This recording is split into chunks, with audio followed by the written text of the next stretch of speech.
Going on, everyone, and today we're going to be looking at a parts list to build yourself your very own ultimate CPU mining rig.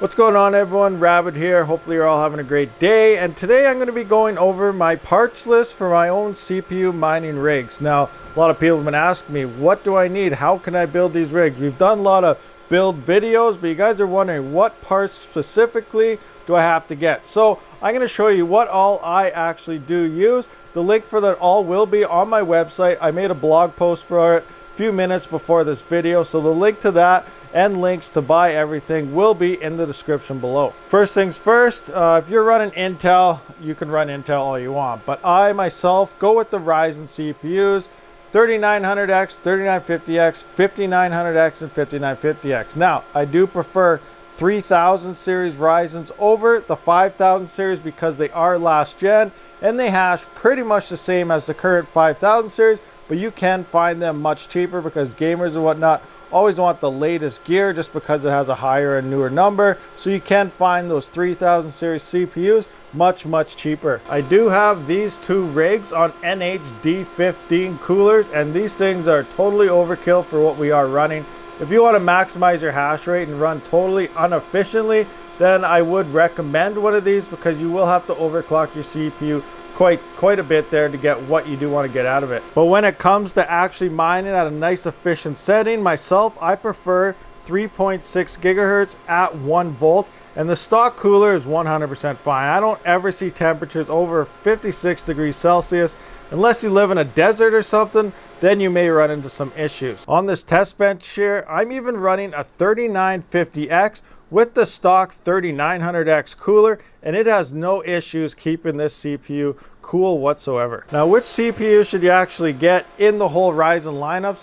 I prefer the 3900X or the 3950X CPUs. Now, all 6 of these are 3900Xs. I do have another shelf. It is black. They did not have the silver anymore.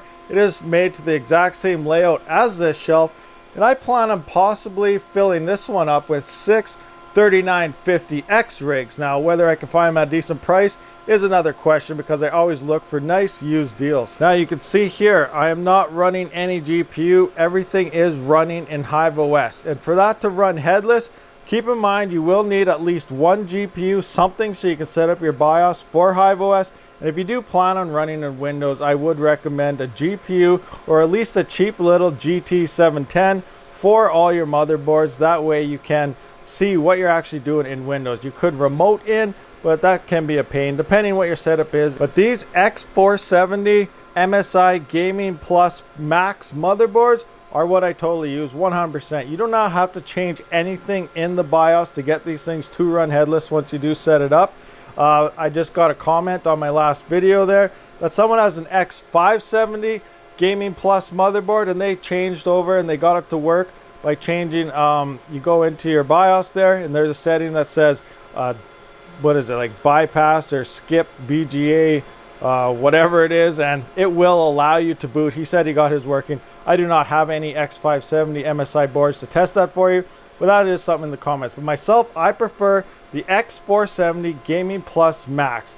You do not have any BIOS updates needed. It is right out of the box ready for the 3900 and the 3950 CPU. As for RAM, I do use G.Skill Flare X. It is CL14 RAM, and I can't find any 8 gigabyte total, so like 4 gigabyte sticks, so I am running 16 gigabytes. This is the cheapest CL14 RAM at 8 nanoseconds that I can find, so this is what I run. I do find that CL14 2 sticks in dual channel mode is the sweet spot when it comes to CPU mining. You can get away with CL16.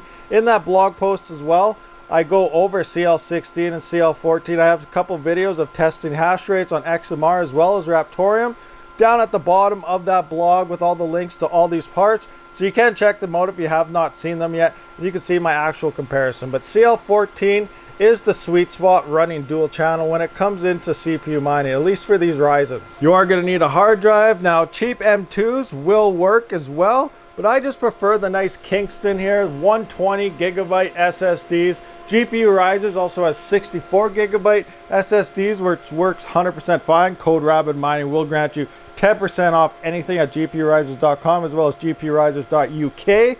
But yeah, I use these. They're slightly more money, by like maybe $5 more than a traditional flash drive, but these are much faster, especially when it comes to updating Hive OS or updating NVIDIA drivers or some. So an SSD is highly recommended. Which brings us to our power supplies. Now I do use 750 watt EVGA G3s because I find them all over Amazon at decent deals, but if you can't find them, you can get anything like 450 watts, 500 watts, because CPU mining does not use too much power if you're running on nice efficient settings.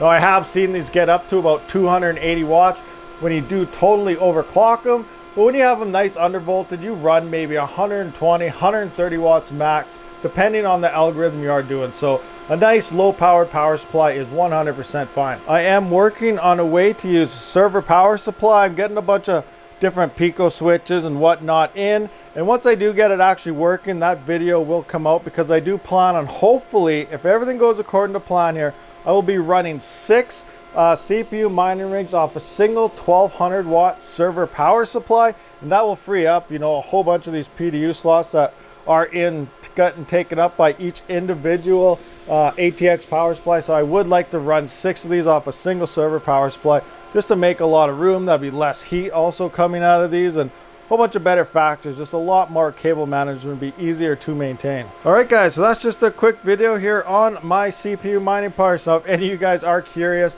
these are 3D printed motherboard standoffs, so no, you cannot buy them anymore. People are asking me if I can sell them. I don't even know if I'm allowed, because I found those files on Thingiverse. So I don't know if you're legally allowed to sell those or not, but if you do have a 3D printer, just check up Thingiverse and you can find these 15mm motherboard standoffs, and they work 100% fine. These work amazing actually. So look at that.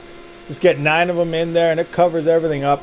Very well supported indeed. So this does sum up this video, guys. Again, link in the description to all these parts. You can just click them. It'll take you straight to where I do purchase these items. And I hope this helps you to build your own CPU mining rig as well. On the bottom of the blog, again, I do have how to build CPU mining rig tutorial. So check everything out on that blog post.